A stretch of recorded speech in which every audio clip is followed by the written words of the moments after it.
Josh Ibanez at Sila Razon nag-showdown sa laban.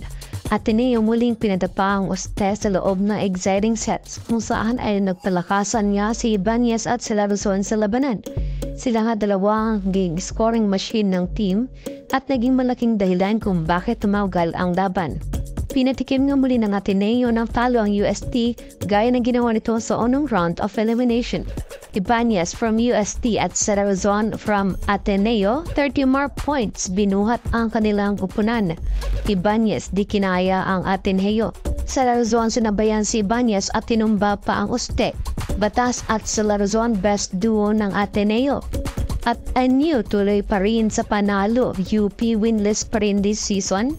Bideka Volleyball, isang maligayang araw sa lahat. Bago natin yan simulan ay huwag mong kalimutan mag-like, share, subscribe, pakihit na rin notification dahil para mag-i-update ka sa ating mga video. Masyado mga ginanilingan ng men's division ng kanilang mga performances na nagpakita sila ng kanilang signature plays. Palakasan na ng alas ang naging dahilan sa labanan. Pinatawag nga ulit ng NU Bulldogs ang UP Fighting Maroons in a straight sets. Dahil na rin sa galing at blockings ng kupunan ng Bulldogs, halos di nga nakakapasok ang mga spikers ng UP at nalimitahan lang nila si Gamban at Lagando. Kahit naiuwi pa rin ng NU Bulldogs ang panalo in just 3 straight sets sa score na 25-23, 25-32 at 25-16. Play of the game nga rito ay si Almendras na nakapagtala ng 19 points from 18 attacks and 1 block and a 67% efficiency na kung saan ay mukhang nag-free spiking nga lang ito kontra sa UP. Sunod naman natin ang very tight game na Ateneo laban sa UST Tigresas. Halos di nga nakahinga ang naging labanan ng Ateneo nang sinabayan ni Sila Razon ang output na ginawa ni Josh Ibanez. Hindi nga nila napipigilan si Ibanez sa opensa and so as Sila Razon para sa Ateneo.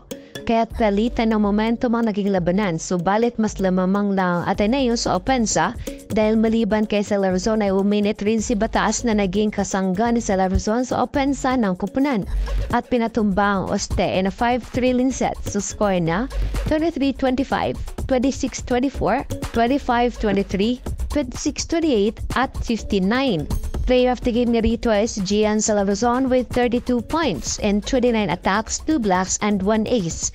Tinimbangan naman ito ni Batas na very efficient din sa atake na nakapagtala ng 25 points. Samantala, si Ibanez nga lang bumuhat sa Uste na nakapagtala ng 33 points. Sa ngayon, Ateneo are recovering from their loss on their first round at ngayon ay mukhang this will be the redemption era of the Ateneo para makapasok sa placement para na rin sa semis game. Mga ka-volleyball, isa ka ba na naging kabado sa nakita mong labanan ng dalawang team na ito? Baka masarili kang opinion para dito. Comment down below. Huwag kalimutan mag-like, share, subscribe at mag-leave ng comment. I-hit mo rin notification bell para mag-update ka sa ating mga video.